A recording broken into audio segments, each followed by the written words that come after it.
Hi, my name is Ariel from the Children of Karma, and today I'd like to discuss defense mechanisms that are present within the zodiac. Today we'll discuss earth signs, Taurus, Virgo, and Capricorn. And these earth signs really love to preserve and protect their emotional, their financial security. They want control over the material. Sometimes you can see this with also people with heavy Saturn, grand earth trines, heavy earth energy, dominant earth, and their need to control their environment and to protect themselves to acquire financial security. Taurus, for example, that's their priority. You know, Taurus is ruled by Venus, and Venus loves luxury and self-care, possessions. In order to do this, we need to acquire material resources, acquire finances. So they focus on this and withhold and wait during certain crisis moments so that they can see what's happening in order to make the best results. You know, they're just trying to create harmony within the environment. And sometimes if you rush to act, you can, mess up the balance of things. It's about waiting and figuring out what is the best way to move here that creates peace and harmony. And these earth signs are really focused on long-term safety and protection and security. Virgo, for example, has a fear of chaos.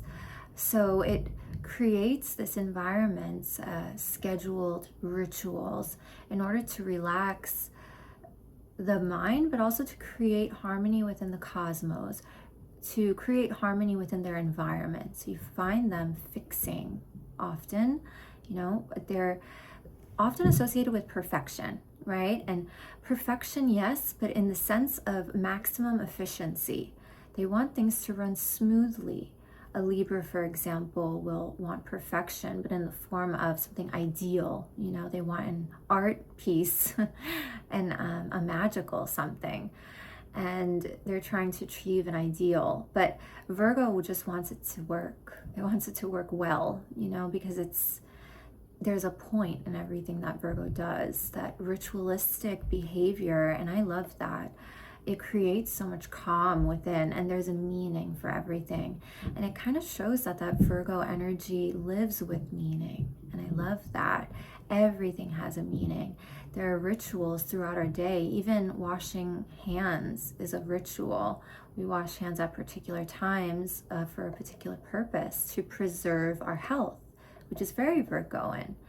And sometimes you can even see the reflection of the opposite sign. This happens a lot. A Virgo can kind of sometimes be a little scattered, and you see them like, what is that? You're not Virgo. And it could be that they're tied to things like a Neptune or a Jupiter energy, which is a little more airy and out there. And maybe they want to create order amongst their thoughts because of air.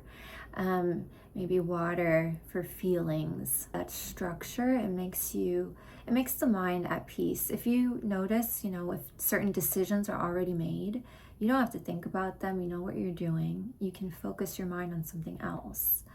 And these little rituals are there to help us. I used plenty of them, actually. I still do, in order to help myself relax from the pain. The pain is very strong in the mornings. So the first thing I do, I pull some oracle cards, then I do my meditation. And there are just certain things, lighting candles and certain ways that you move, the Palo Santo. There's a meaning for everything. And it's not like someone told you what the meaning was. It's like you just know. It's like an inner compass that is designed to find order. And in a way, it can be very magical, very much a relationship, a communication, Mercury with spirits. You're communicating through these rituals, through these behaviors, telling the cosmos, hey, I want order here. I want peace. This is why I'm doing this action. Capricorn, for example, wants to preserve and protect their boundaries. They're very much fearful of being in a place where they desperately need help and the person that they've come to rely on is not there. They don't want to be humiliated or betrayed. You know, that Capricorn sits at the top of the chart, so it's very much seen, and it cares about how it's seen. And so it doesn't want to be humiliated. So in a way to protect self, it just focuses on self-preservation, self-reliance. Let me do it myself. You know, I can do it better, you know. So it's difficult too with that energy. You don't want to let anyone in. Sometimes it can feel like you're on an island and you're isolated.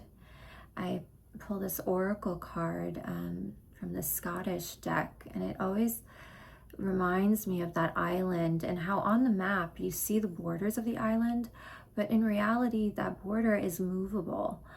You know, like ebbs and flows with the waves. And you can have a life that represents that, where you preserve and protect self, but you can also step out of that island and travel and gather information and then come right back in. It's a beautiful concept to me, and I like to think of it in that way. Sometimes Capricorn can be very much focused on collective approval and needing to know their place within society. So being very much identified with your status, your professional status, your financial status. Are you married? Are you single? You know, what about your spirituality? What is your status there? It's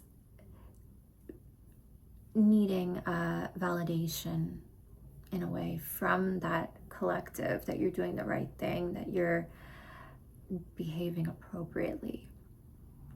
And sometimes it can be hard with that Saturn to really chase your passion, because it wants you so much to follow the rules and do what you're told, and you know, follow the steps of others, you know, where sometimes it's difficult to follow your passion. Sometimes your passion is really out there and you're scared of it. I find that when you do chase that passion, though, that collective approval, that need for collective approval, it starts to disappear, because you really truly begin to value yourself and what you're doing, because you're no longer dismissing your inner child. You're seeing your inner child. You see that passion, you know, fifth house passion, children. You see the passion within that inner child and you chase after that passion, the validation from the collective. You don't need their approval. You don't need high fives from them, you know, because you've got spirit, you've got your inner child, you've got the divine on your side. Thank you for joining me for this video, and I'd love to see you at thechildrenofkarma.com, where we can find your ancestral patterns. We can check synastry charts, natal charts, find career and purpose, also track the transits. So I'd love to see you there, and don't forget to like the video. Bye.